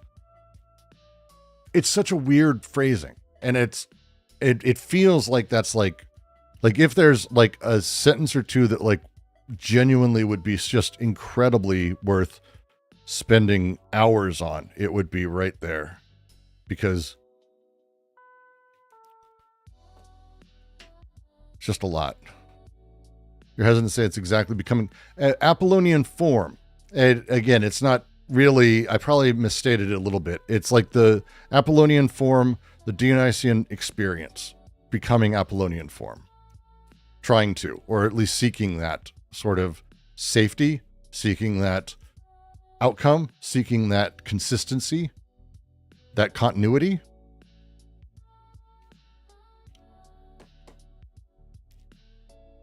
Because the Apollonian plays into the touching into the code of everyday signs-ish. Yeah, Apollonian enunciation of Dionysian, you could say too. It's contemplative intensity is a fucking weird set of words, and it's not mistranslated. It's not strange. It is intentional, and there's no way he's not saying something provocative there. That's kind of my overall point, if that makes sense to anyone here. It's great. He goes on, this dance of gods pursuing each other is still only an explication, in Zarathustra's mystic vision, of this movement of flux and reflux of the intensity of Nietzsche's Stimmungen, the highest of which came to him under the sign of the circulus vitiosus deus, the vicious circle of good. This is the mythic narrative of Zarathustra, which, by the way, you should read. Thus Spoke Zarathustra. It's actually really fucking great and interesting, and God, you can take a billion things from it. But it's my new RPG username. Fucking Circulus Vitiosus Deus. It'd be a good tattoo. See, it's one of those you don't see, so it's not bad. Zarathustra has a ton of mythic narratives. Like, if you haven't read it, it's insane. And he's telling stories of all sorts of gods of his own. Like, he's doing the thing, he's doing the, I'm a prophet, talking about the this or that, or these people or that. These mythic stories. And what you could say is that those are these, like, secondary explications of intensive experiences Zarathustra went through. The gods themselves, they're not like metaphysical entities in Zarathustra. They're figurative representations of intensive flux, right? So as Klossowski's gone into it, we have lived intensive experience that generates signs and concepts. This is through the circulus vitiosus deus. So we have that thing. And with this, it then builds a mythic narrative. This is Zarathustra's visions come born of this. And it's, only an explication is Zarathustra's mythic vision of this movement of flux and reflux, the intensity of Nietzsche's Stimmung, and the highest of which came to him under the sign of the vicious circle and God. The circulus functions as like this marker of a semiotic structure for an experience that exceeds his ability to capture it conceptually. It is beyond conceptual capture. I wonder if sign here is a reference to Socrates' daemon. I don't know. I don't know. I mean, it's possible. But I think here he's being a lot more direct. Klossowski's been talking about sort of signs and signifiers themselves. So he might just be driving straight at the fact that, like, because again, it's written funny, but circulus vitiosus deus is vicious circle God. God's added to that. That's different. It's adding God to the vicious circle here. And the combination of them under this singular sign is weird. It's a weird thing to do here. This is like adding this divine nomenclature to this concept that doesn't have the ability to have that. Sacred revelation with rational concept. This is why he's bringing up Zarathustra. Zarathustra does that. So why the fuck do we have this? This is because it's not about here in Zarathustra, who also does talk about the eternal return. We're now going through all the versions of it, by the way. This is what Klossowski is now going through all of Nietzsche and just taking apart everyone else's take on this. Zarathustra is not talking about the same eternal return. There's a reason we add deus. It's under this sign of this, and it's because it's about intensive experience as such. It's not about the eternal return as concept. It's about the experience, the highest of which came to him under the sign. This is, again, Nietzsche's mystical experience at Silmarie. This intensive event built all the rest of this for Klossowski. And he goes on and he says, this circulus vitiosus deus is merely a name for this sign, which here takes on a divine physiognomy under the aspect of Dionysus. Nietzsche's thought breathes more freely in the air of a divine and fabulous physiognomy than when it struggles internally against itself, as if in a snare where his own truth is trapped. Does he not say that the true essence of things is a fabulation of being that represents things, without which being could not be represented at all? The circulus vitiosus deus, merely a name for this sign, which here takes on a divine physiognomy under the aspect of Dionysus. This is a long sentence, but I'll do my best to highlight, I think, what is important here. Nietzsche's thought breathes more freely in the air of a divine and fabulous physiognomy than when it struggles internally against itself, as if in a snare where his own truth is trapped.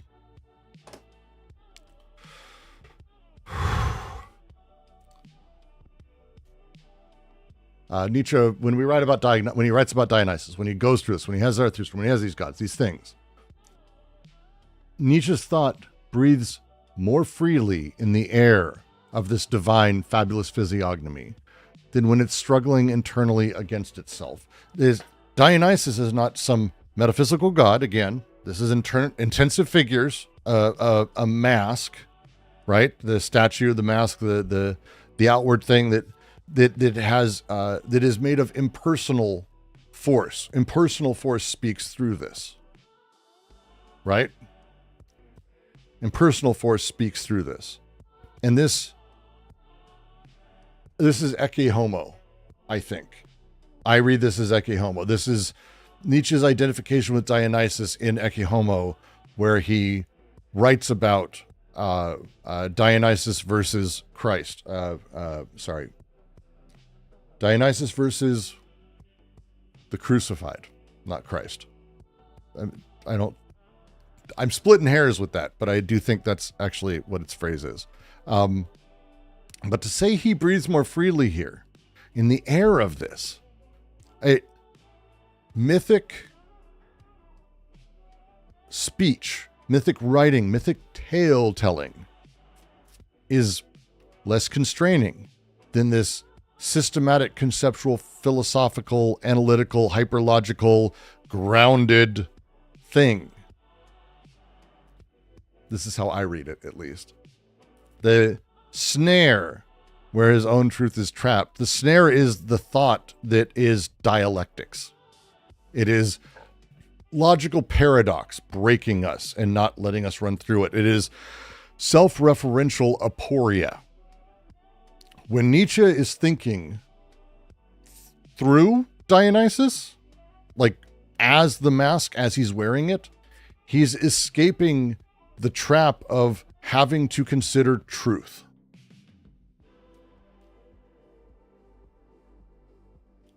The fabulosity of physiognomy in this way liberates him from conceptual imprisonment and traps. Truth is a trap. Fabulation is freedom.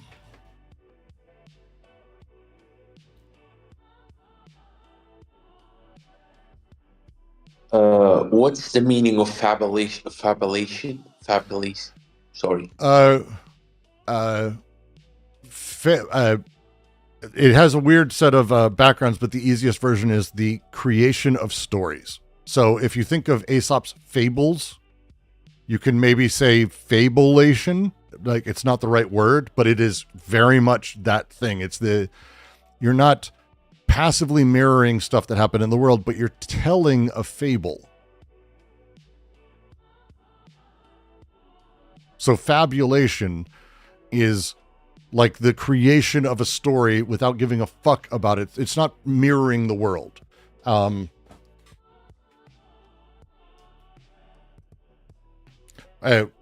made a comment earlier. You must imagine Sisyphus happy.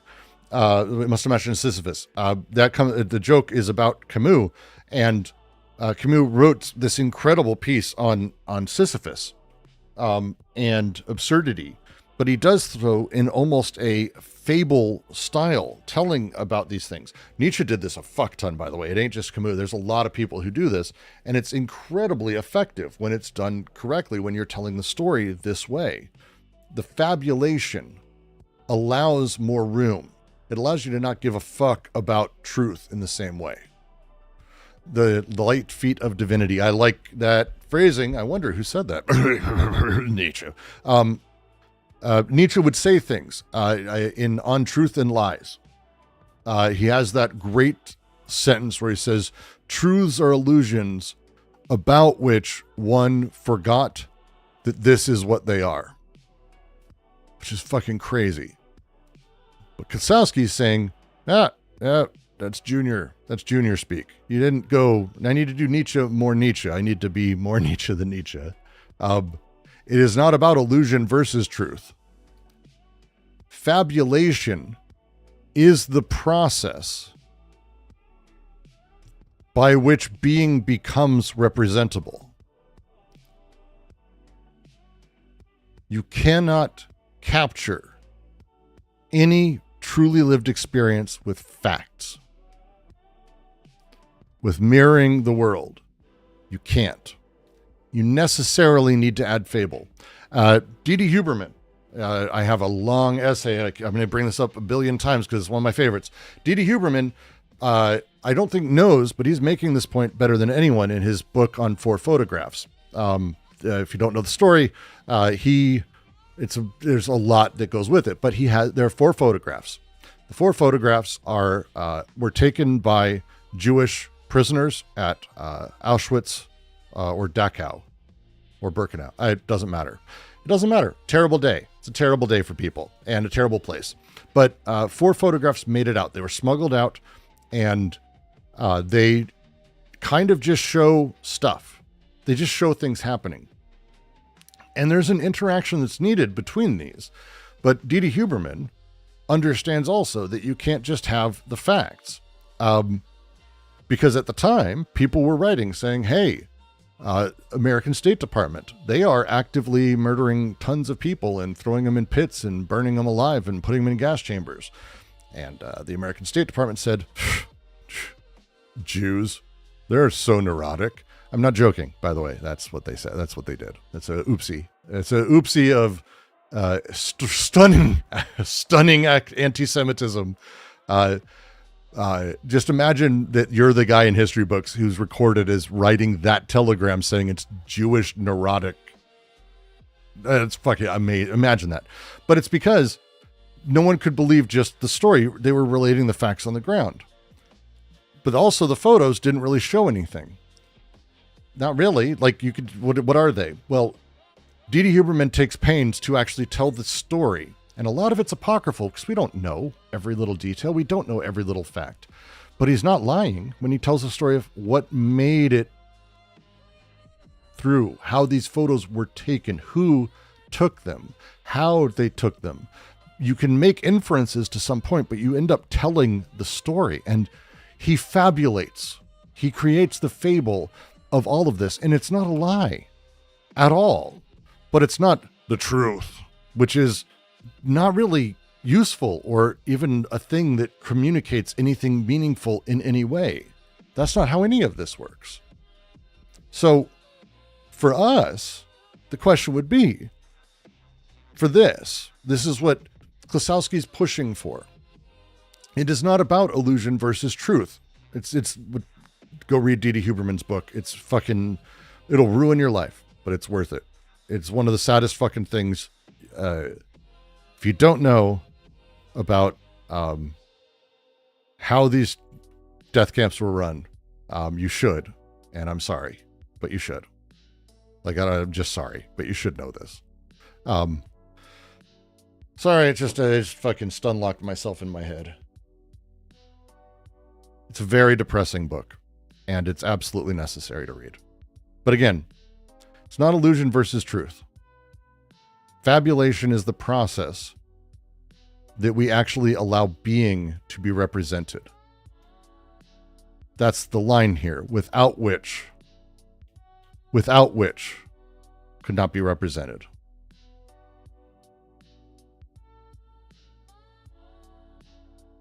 Does he not say that the true essence of things is a fabulation of being that represents things without which being could not be represented at all? It's a stunning sentence. Traces are ephemeral. Yeah. The true essence of things is a fabulation of being that represents things. That we don't have access to things in themselves. We only have creative figuration, fabulation, the imaginative synthesis.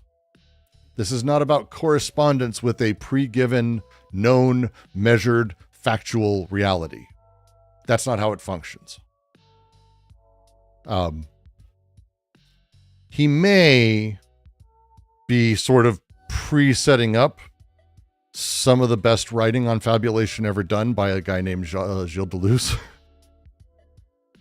little bit. For Deleuze, fabulation it's my favorite take on it. I fucking love his writings. When he's really on fire, he's on fire. And his piece on fabulation, he talks about it in a way where it's like, fabulation is creating people who don't exist yet.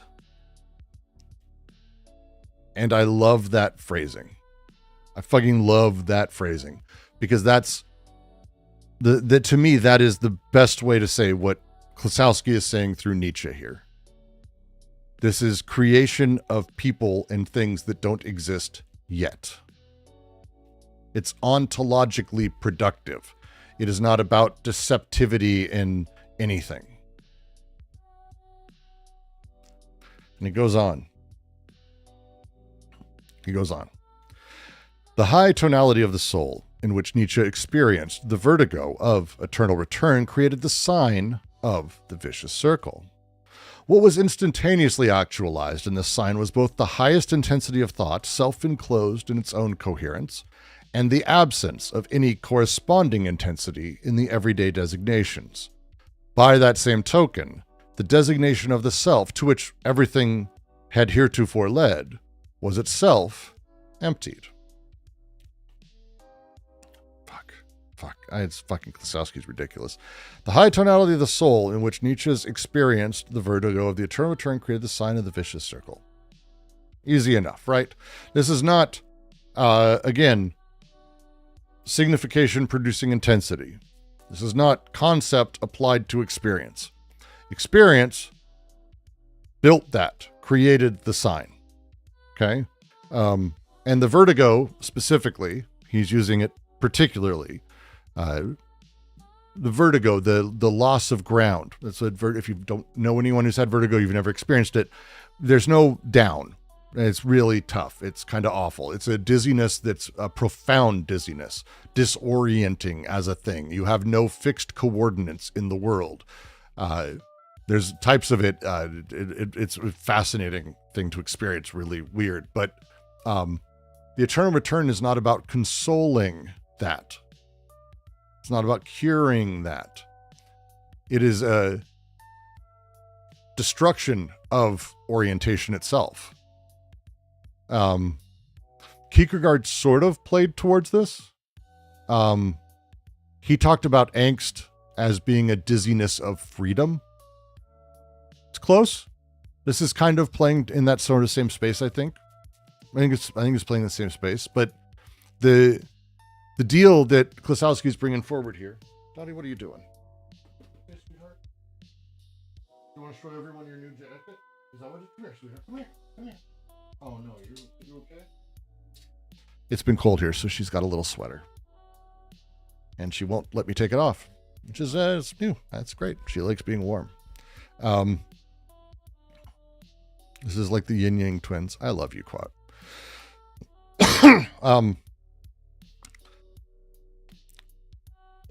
New intensities require new signs.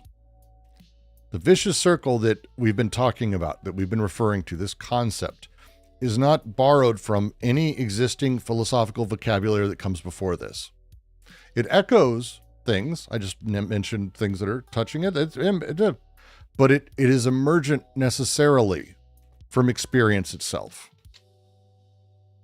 The experiencing of the vertigo of the eternal return created this sign. Okay?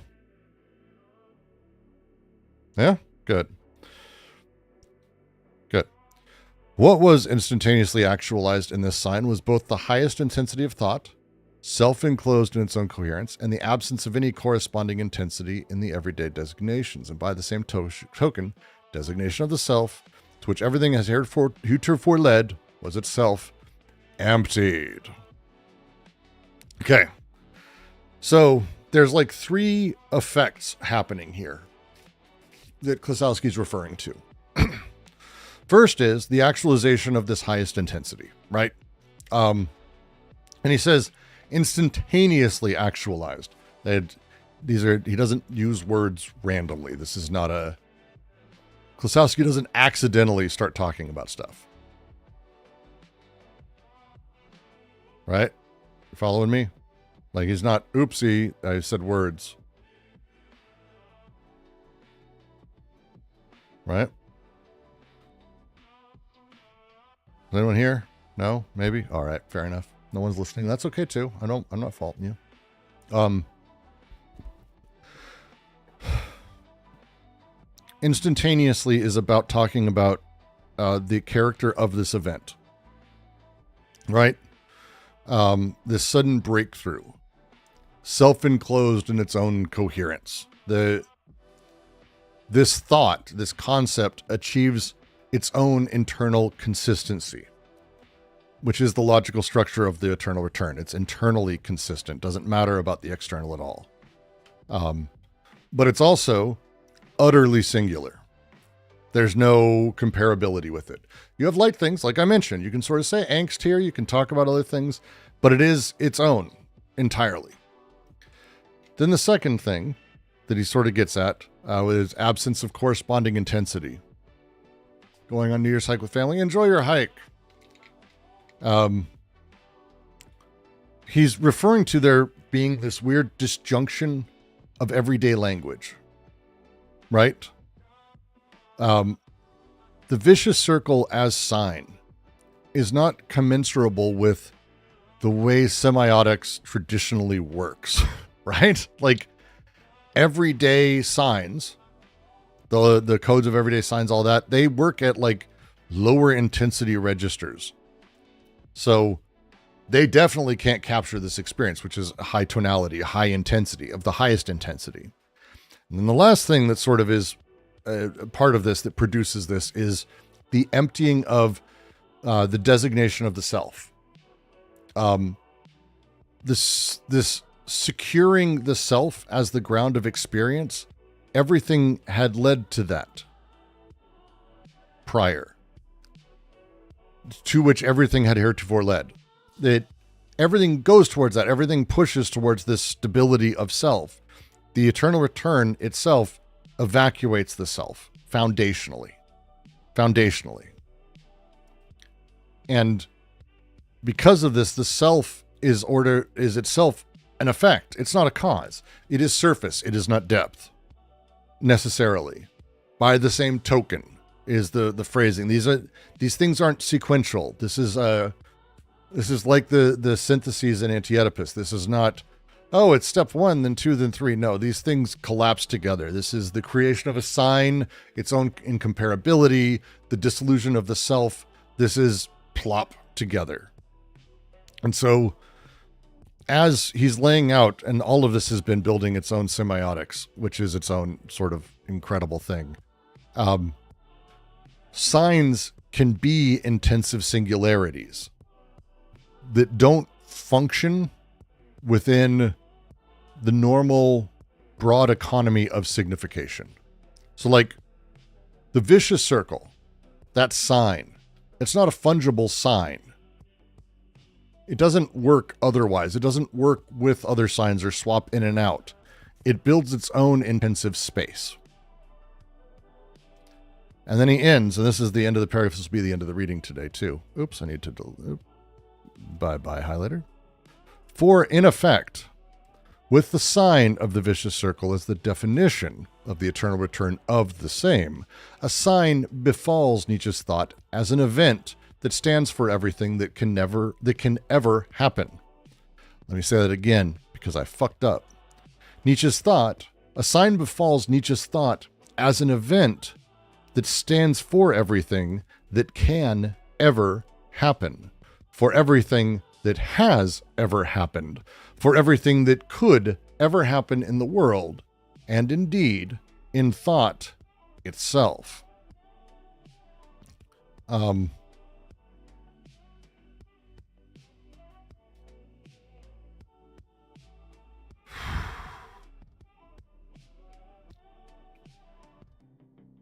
It is a singular sign that comprehends totality, stands for everything, has a totality of representation, but it is also irreducible to any singular bit of content. So, you want to talk about a fucking paradox, the elimination of logic entirely. It is universal, it is futural, modal, and reflexive. All at once. It includes its own signifying operation within what it's signifying. And this is the vicious. This is why, and he's earlier said this, and he'll come to it's the self-referential circularity without any external ground is it. This is why he says vicious. This is why he uses that term, the vicious circle. This is the definition of the eternal return of the same. It is the limiting sign of all of semioticdom, right? Because it can't be positioned within any relations, differential or not, because it ultimately encompasses the entire field of semiotics. This is not drastically different from the way like Hegel's absolute knowing operates, except there's no dialectical progression towards it. This is something that is achieved instantly due to intensive breakthrough. So, enjoy that as a thing. Jesus. Yeah, that's how I read that. That's what that means. That's what he's saying here. For everything that's ever happened, and indeed in thought itself. That's and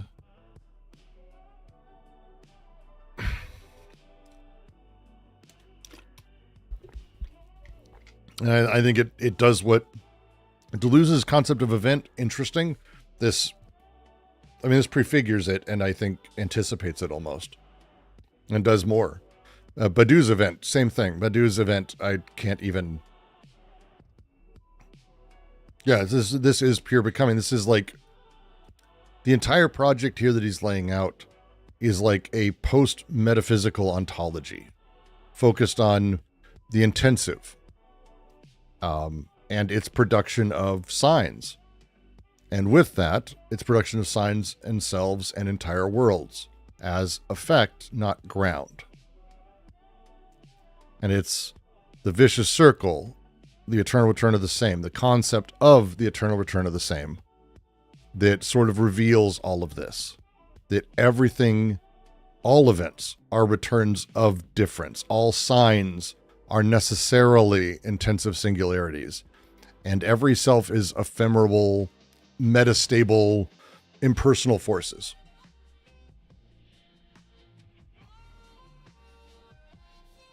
And it just like breaks all these other things. It's like, no, it's not Hegel. It's not dialectical mediation at all. It's sudden and intensive. There's no Saussurian semiotics here. It's maybe Kristeva's, but I definitely say glossomatics plays into that significantly. It's in opposition to mysticism because divine is not transcendent. It's intensive singularities made fabulated. Like it's a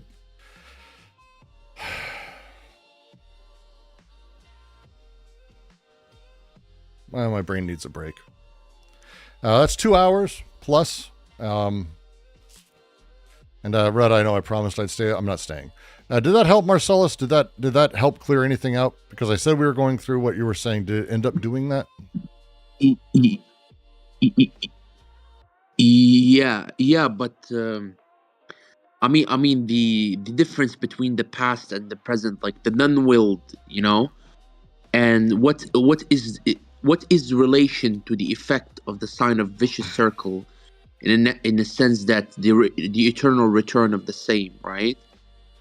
That's kind of like I'm trying to find a connection here, right?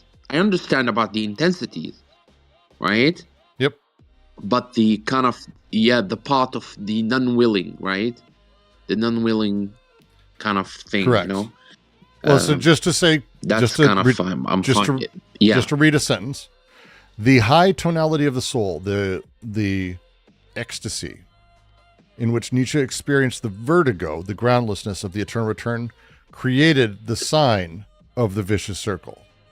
So, the eternal return as experience, the vicious circle as sign, referent, more or less. So he says, with the sign of the vicious circle as the definition of the eternal return of the same, a sign befalls Nietzsche's thought as an event that stands for everything, ever, could, ever, period, anything. It collapses and controls and is outside all meaning and defines all meaning. And thought, by the way, also. It's the signs of everyday kind of.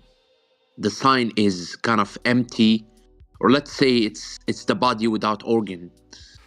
Let's keep it like that. Close. It's yeah. It is a sign that It's the sign that ends all signs, or the sign that is on the outside of all signs, or the limit of all signs. Yes. That is the proper way to talk about this if you're going to bring up body without organs. Yes, you aren't being wrong by mentioning that. These things tie absolutely together in this way. Like, this is the way that, how to become a body without organs in 1,000 Plateaus. I never talk about 1,000 Plateaus for a reason, but if you were to go read it, you might run into a lot of oscillations between the model of what things are and then also lived experience and how we oscillate between them, and then our awareness of that oscillation and how that may shift us. So how to become a body without organs is to allow that and to understand that and to break the edge of semiotics fully down and to understand fabulation itself, which is to lose. It's literally the same project. Slight differences, but it is very much the same project.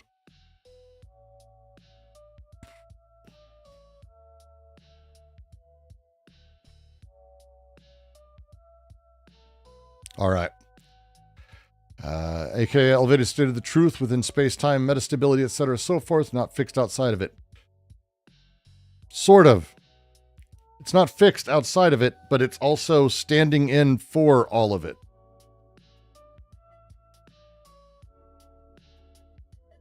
Man, I need to reread all this now. Motherfucker. It's so much. There's so much here. It's like, fuck structuralism, because intensive signs don't get their meaning from differential positions in language.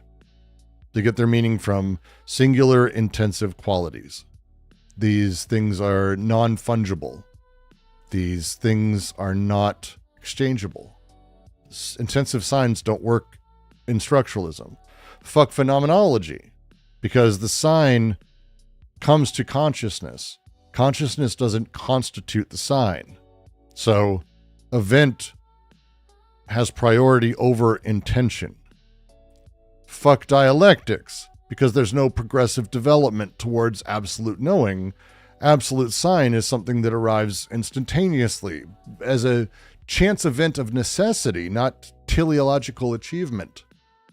And it's almost saying fuck post-structuralism, because signs without stable signified exist. Fabulation exists without truth. Multiplicity without totalization. Except this paradoxical singular event that affirms multiplicity purely. The fuck?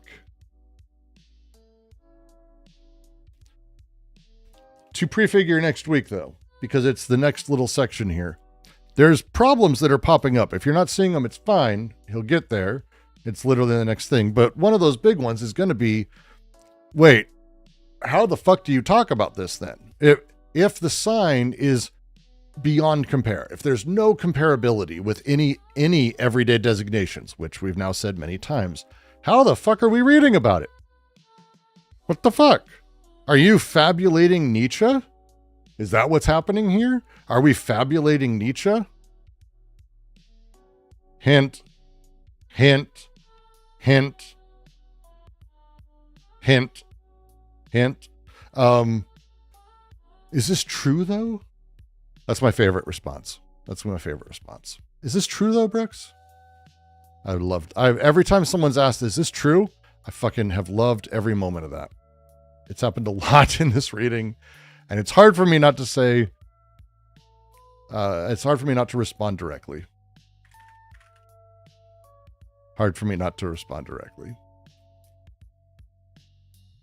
Shit.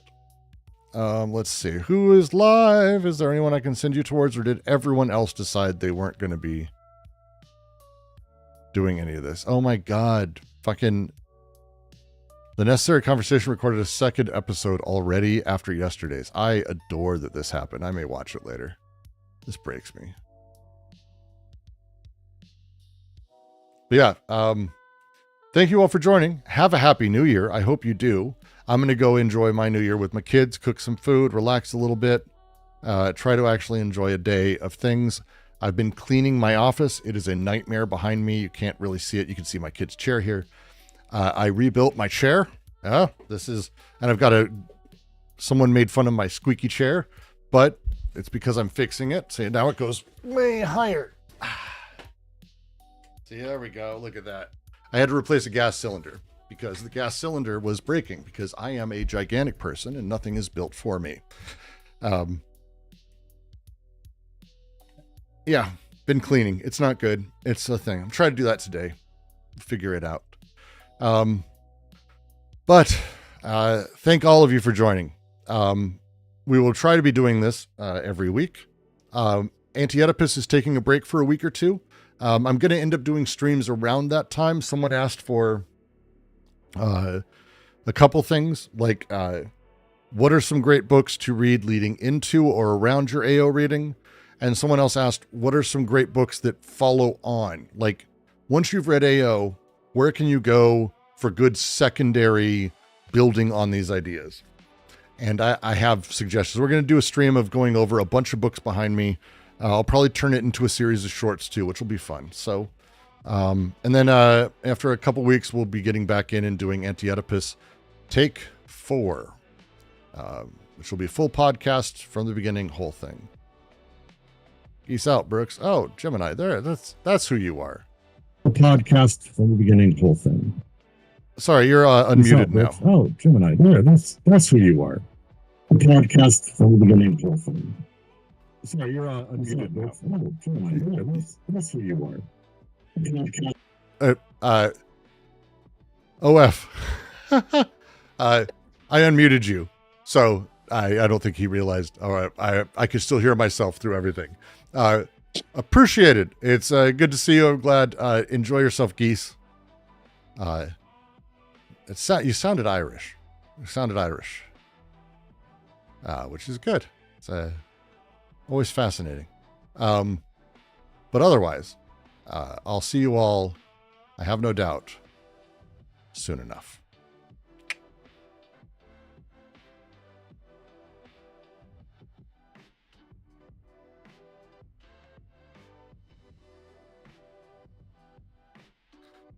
All right. We're free. We're clear.